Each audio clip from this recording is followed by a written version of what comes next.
Bienvenidos and welcome to Mija on the Mic, where Mija, interviews daughters of immigrants who are making moves in their industries around the world. Today we have Miriam Lara-Mejia, aka La Gorda Feminista, here with us. Miriam is a leading voice on body positivity for the Latino community. She creates content on TikTok and Instagram in English and Spanish, addressing issues around fat phobia and empowering women and girls with messages around self love and self care. Welcome, Miriam. Hola, hola. Thank you for having me here. I'm so excited to be part of this conversation. Thanks so much for being the first of many Mija on the Mic guests. So, the show, I don't know how much you know about Mija, but it's a show that really highlights cultural heritage and our unique relationships with our languages and cultures. So, my first question to you is, what is your culture? Tell us a little bit about your cultural identity. Yes, it's hard. I've been trying to come up with the right term, but I identify as an American immigrant to Mexico, mostly because my mom was from Wisconsin, Irish German heritage. And she and my dad fell in love in Wisconsin. He's from Mexico City, and he went on a study abroad in the 60s, fell in love, had a very exciting I can tell the story at another time, moment of how my mom made it to Mexico. But we grew up part of my siblings grew up in Mexico City, but I grew up in a small town in central Mexico. And my mom just sort of tried to have her life as an American, but in our little tiny town in Mexico. So I grew up bilingual in this sort of haphazard bilingual. I know now a lot of people, I'm a parent too in the US, so we're all trying to figure out how to be bilingual. But I grew up in this sort of like, I got all the languages, all the books, all everything at the same time. There was no division of what. There's definitely a dynamic that I'm very aware of being American in Mexico, or being, white in Mexico, of speaking English, right? Like, it's such a power move to know and speak English in Mexico, as opposed Mm. to kind of the dynamics of language here, where a lot of Latinx kids like get rejected for speaking Spanish, even though that's the powerful thing, right?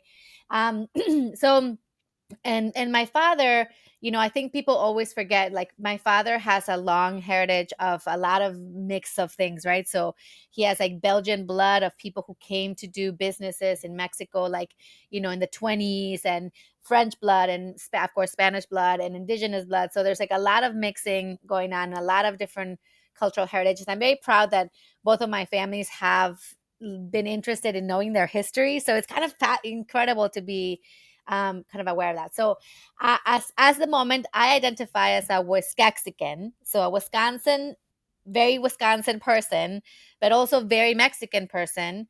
And my mom always always celebrated her Irish heritage, but I recently just learned how much of our history and our connection and our food and everything is German.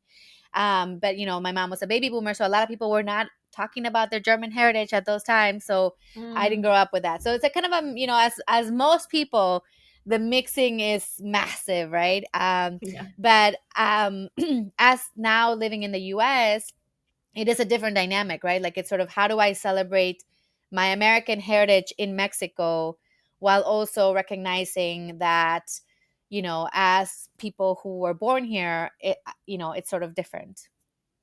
Yeah, it's a really complex question, and I think there's so many layers to it. So thank you for sharing the complexity and being proud of it, because I think a lot of the time things are, we always try to present things as black and white. I'm only one thing, or I'm only the other, or I'm half and half. But the truth is, we are so many mixes of cultures, and I think that's really great that you're able to really live in both as well. And through your work as La Gorda Feminista, really kind of, I guess, using that Latinidad and that Spanish to also put forward this amazing message that you have.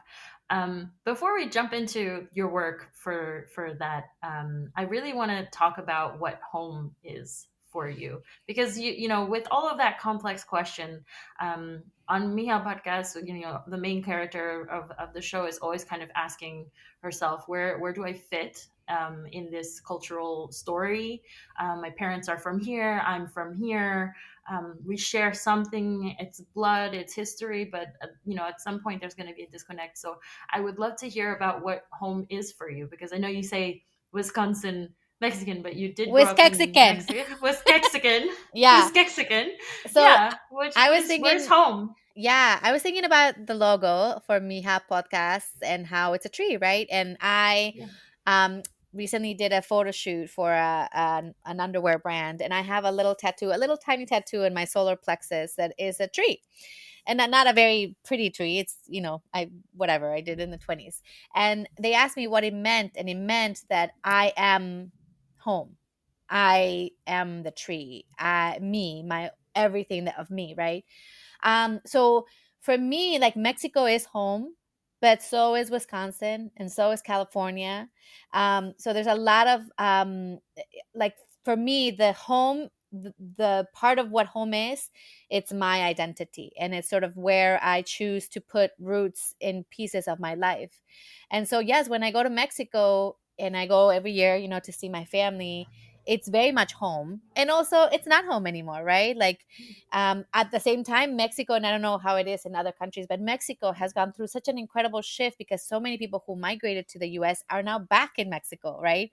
And Mm. so now Mexico feels like there's just a lot of crossover. Before, like when I was little, it wasn't like that. It was like very like, this is Mexico, this is the US, and there was no blurring of the lines. Now it's just this one big, like, everybody's watching the same shows or doing the same thing, and we eat some of the same foods and stuff like that. So Mexico feels very much like home. Wisconsin, when I go to Wisconsin, is just kind of incredible because that, I feel like, and maybe, I don't know, in all the stories that you've heard, but like, our mothers are such a key part of it, right? So that's why I identify as an American born in Mexico, because my mom's heart and my mom's soul, my mom's identity is what I grew up with, what I was identified with, right? Like, you can ask me what my favorite foods, and I can tell you that it's exactly this particular German dish that my mom used to make, as well as my tita's, tacos de pollo, right? Both of Mm. those things are true. There's not like a division between them. They're absolutely, certainly true. And then now, living in California for so long, and this is the place that I chose as an adult. Like, this is the place where I'm raising my child, and have built a family. There's definitely identity here. Now, I also feel like it all depends on who you're with, right? Yeah.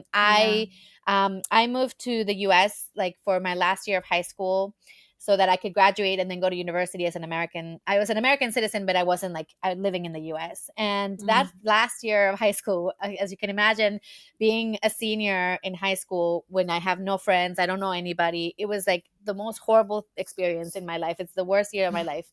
But then I went to college, and I went to a very small liberal arts college, and I found my people. And that, for me, that is the piece of this, right? Like, when I go to Mexico, what I think of Mexico isn't Mexico. It's the people, the intellectuals, the activists that I like. These are my soul and my connection. When I think of Wisconsin, I think of the people who, like, have raised, have built me and connect me and see me. When I think of California, so it is the place, but it's really more the finding your people. And you will find your people. I've traveled, to 21 countries. I have found my people in all of these different places because the world is so big, right? So, anyway, so I go back to the tree and the roots and the soul, but because we carry so much, right? I'm sure you have a lot of, everybody has all these stories, but like, I have, like, I'm like, I think of the never ending story, or like, labyrinth. I'm carrying all my pieces of identity with me. And now that I have a son, I'm very focused and clear about what I want to share with him, about what my identity is, and also what his identity is, right? As a child of two, mixed people in the US, for the very Latino name. I think that's another piece of, like, the identity, right? Like, I grew up in Mexico, but I never stumbled upon all this identity crisis things that happen in the US. Mm. When you have to pick, and it's like, how would you pick? I can't pick. And so, because I grew up also in an activist and a feminist home, in a radical, intellectual home, I also was able to have the privilege of holding on to all these things, to believing that I have a right to hold on to all these things. But for many people, they come, when you're here, like, there's just such a demand to have the single story, to be a one, just the one thing. when we The are one also many narrative things. that's The one accepted. narrative, yes, yes, Yeah. yes. And you have to kind of let go of your things. So, but when you become the tree, you can kind of, you can hold on to all these things. I love that. I love that because that is really what went into the thinking of the Mija logo. Actually, it's that I am my family tree, and that's how I and what I carry with me is their stories, and wherever I am in the world, I will always be part of that. So I love that. And so I going from there, I would love to hear how you kind of take on all of those questions around identity, which is so many layers, right? Because you have all of these different, experiences in these different cities, which obviously have different visions around body positivity, especially going from Latin culture and then coming to the US, especially in Wisconsin, and then California. So I would love to hear kind of how you began. How did you start La Gorda Feminista? How did you kind of, if there was an experience that sparked that kind of questioning around your identity to that extent, and defining yourself as body positive activists, like what was the moment, was there an experience that you felt really kind of pushed you to take all of this knowledge that you have and these roots that you have with your identity and your culture, and then kind of bring it in and start putting it together for this community? Yeah. Well, as with all learning, there's not like one little thing, right? It's como a lot of things that we're building up. But I always start with I grew up in a feminist home and also a fatphobic home, because we all grew up in fatphobic homes and machista homes and racist homes, because Yeah. these are the structures, the paradigms of our society. But feminism was this big protector. So I didn't actually notice fat phobia. I didn't actually, well, of course, I didn't even know the word. There was no sense of the injustice of living in a larger body and what society tells us we are worth because of that size. But being in a feminist home and an activist home, I've been part of a lot of in worker rights, labor rights, environmental rights, indigenous rights, women's rights.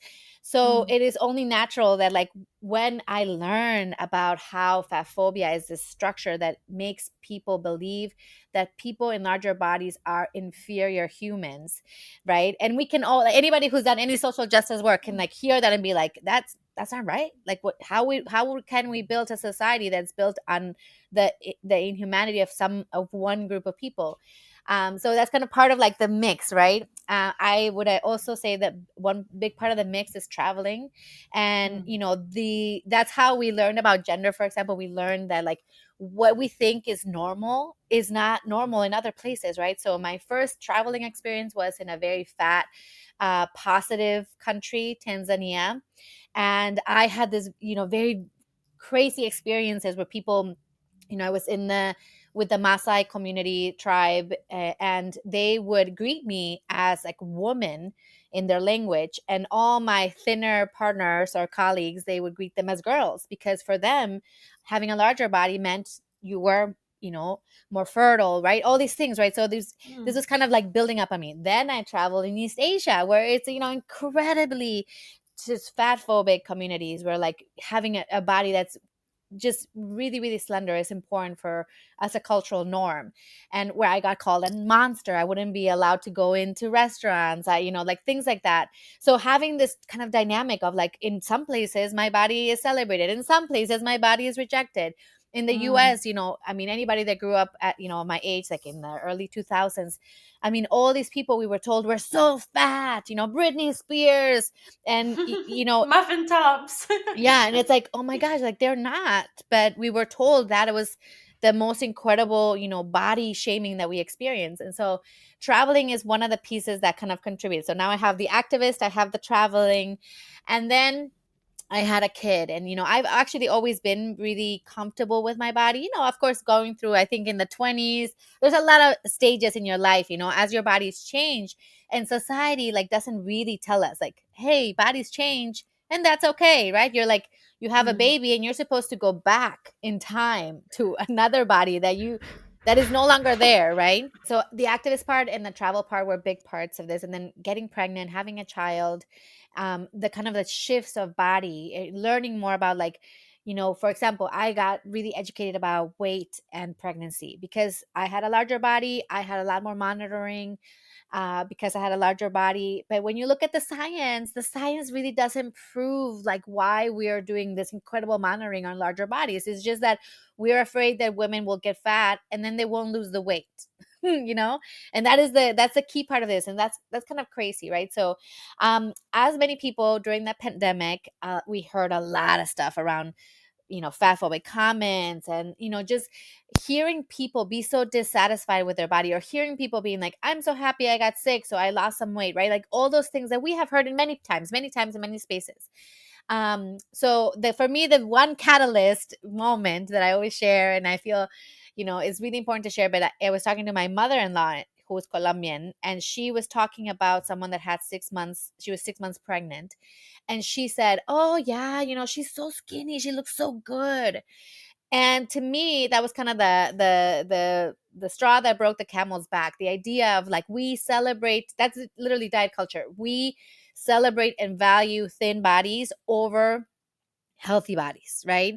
Because a healthy body of a person that has a 6 month pregnancy should be big, right? Like that it should be, or whatever, it should be in many ways, but like celebrating that it's thin is definitely a really harmful belief. So I kind of put my mother-in-law as my epicenter. How do we talk about this incredible body shaming and fat phobia and weight stigma, diet culture? And then I feel like this is kind of one of the pieces, like as soon as you start opening the door, I mean, like, okay, what, let me learn about this. And for example, I started doing more research around studies that relate to weight and health, and really finding out that like we don't see the kind of language that we use around body and weight and health is just not supported by science, right? I started learning about the incredible harm of medical fat phobia, the incredible that I experienced, but I didn't know I was experiencing, right? Because one of the things that happens is that we have so much internalized fat phobia. We believe that as fat people, we deserve to be treated like that. We believe that we deserve to not get the appointment that we need, or to not get the surgery that we need, because yeah, if we just lost some weight, we would be better, right?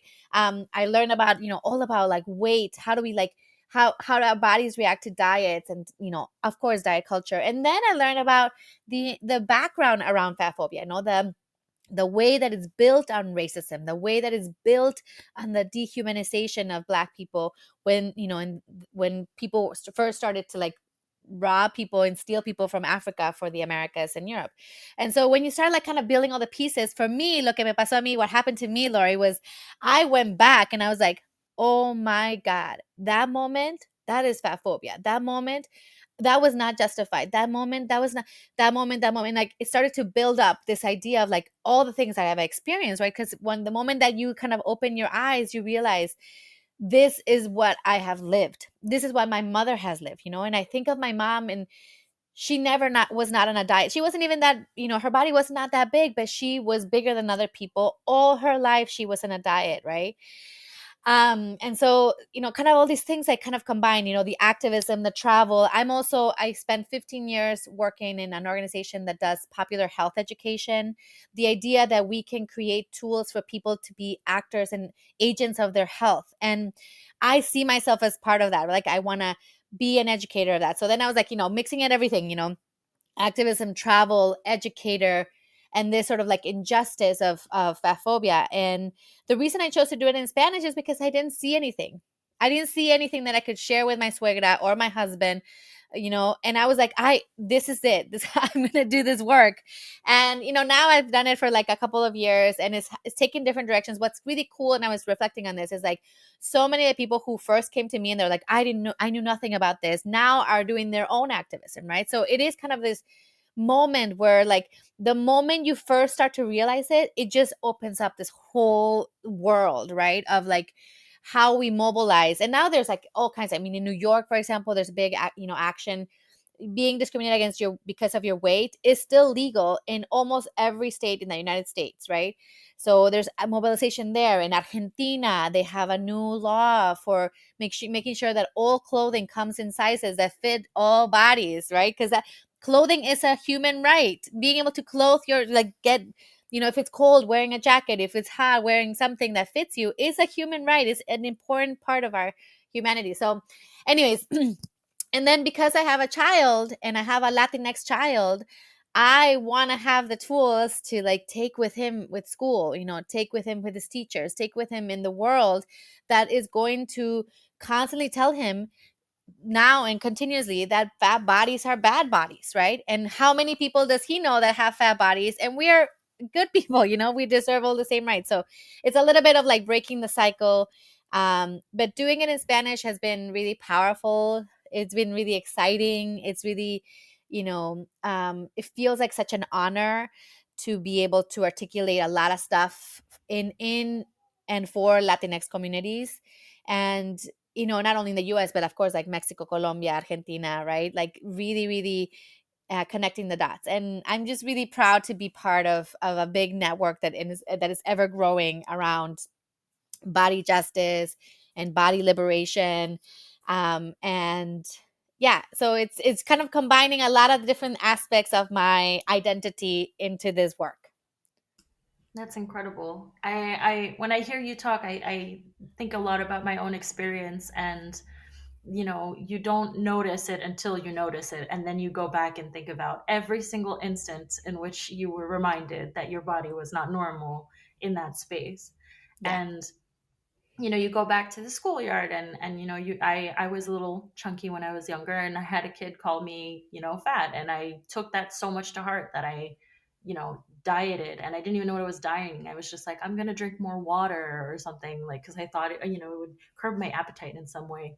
And I go back to when I first came to France, and I never saw anything above a size 6 in a shop, and it's still to this day a problem. When I got married, I was looking for wedding dresses, and it was so traumatic because I went to all of these shops, and I'm a size 42, which is 12. It's not like I'm huge, but here I am a whale. And it really, when you're looking for something to make yourself feel beautiful for the most important day of your life, to have that be something that you confront, to make myself feel uncomfortable with my body, because society here, I mean, Yeah. France is its own case, right? But Yeah. in every different society, you have these kinds of things that are just automatic. And Yeah. until you confront it with your abnormal, quote unquote, body, you don't notice it. And then wow, puff, it just like hit me in the face, like, oh my gosh, am I giant? Am I really that fat? Like, do my hips not fit in this country? Like, and yeah, and so it resonates so much to hear you say that, because once you notice it, you're like, oh wait, this is because this is the construct that I've been living in, and this is why I feel uncomfortable, because it wasn't made for me, and that's Yeah. it is I what it mean, is. what you speak to, and the fact that you use the word normal, right? We have this word normal. Mm, And when you start really researching, like, what does normal mean? Right? Like in the first studies, for example, of science, where they're like normal was average. And it turns out like no one is average, right? Average is like a combination of all these different things, but no one falls exactly in that thing, right? And so normal is a construct. And one of the pieces that I do in my work around, I have this thing called, crianza body positive, body positive parenting, is mm. about teaching and centering body diversity. Because the moment you look outside in the world, you see body diversity. The moment, even in your home, right? Like you're inside your house, you have people who have darker skin, lighter skin, curlier hair, all these things, right? Body diversity is all around us. And yet, our society is very, very pervasive, right? Of the norm, what's normal, what's the thing, what's the achievable thing. And so when you start suddenly being like, well, why do people have shorter legs, or why do people have hairier legs, or why do people have stubbier legs, or just like focusing on one body part, just one body part, you realize just how much diversity there is. And so um I always say, like, the moment, for example, when you have a child, or you a tia, or when you're like looking back at your own childhood, and you're looking back at your experience as a kid, and you realize how you've been told that you are not normal, right? That is like, it's not just you though, it's like literally you can look at it, you can ask anybody, and everybody had that message of some sort. And so when we can center body diversity, we can give our kids and ourselves tools to recognize ourselves in our value, not in opposition or not in contrast and not in pursuit, but just as we are. And so it's truly very powerful, because it's just so crazy to think, like, normal. Normal is not exist. Exactly, exactly. And I think it's, part of why I wanted to do this show, and why I'm so excited to bring people like you on is that we're putting words to stuff that we've been dealing with for years. That all this trauma that comes from not being able to put words to all of these issues, right? We weren't taught to talk about body diversity. We weren't taught to talk about our identity, or talk about, language being an issue.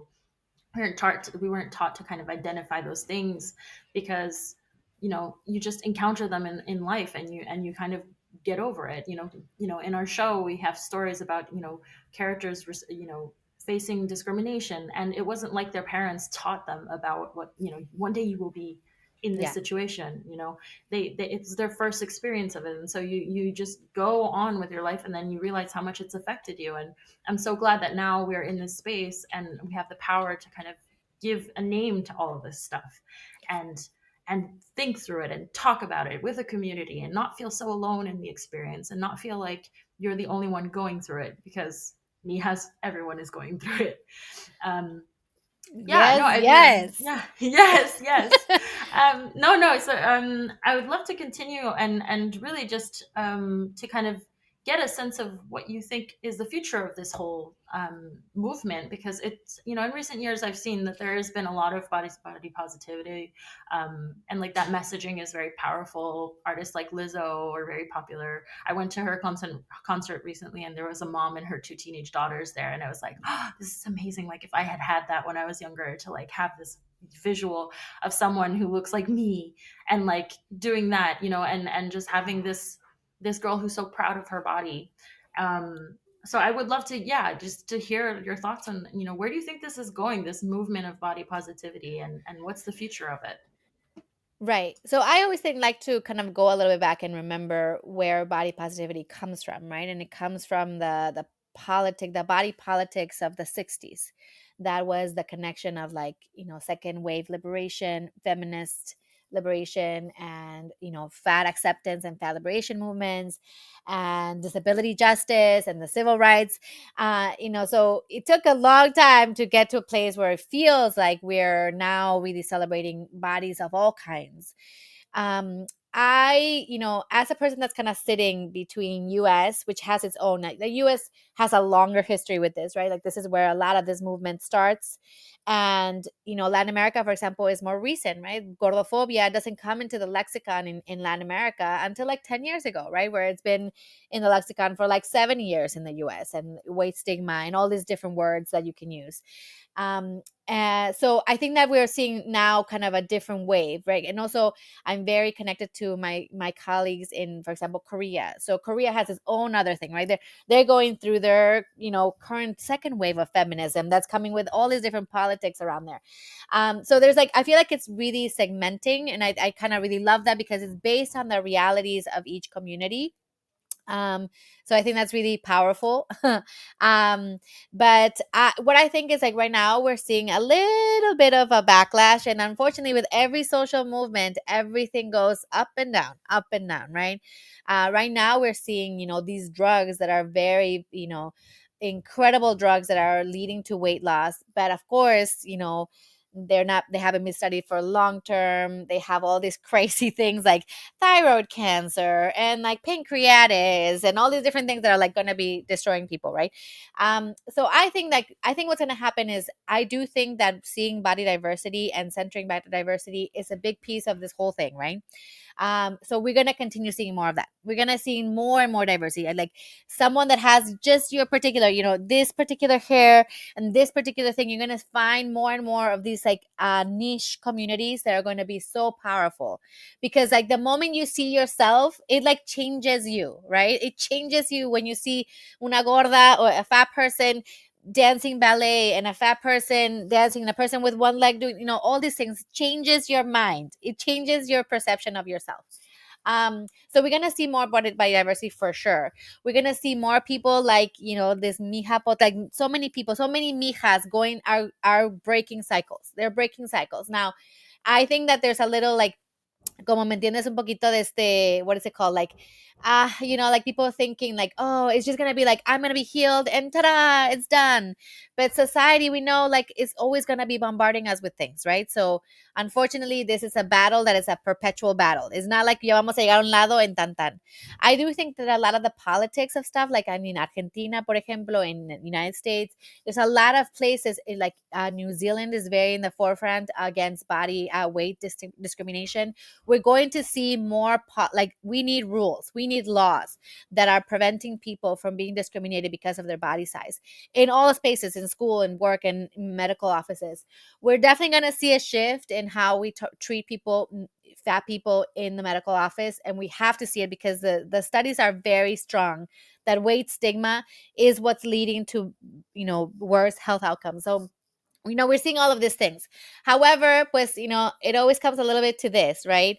There's a lot of money to be made in drugs for weight loss. There's a lot of money to be made in beauty things that tells us that we are, we don't look good enough. So you need to go buy the thing to look. There's a lot, there's a lot of money.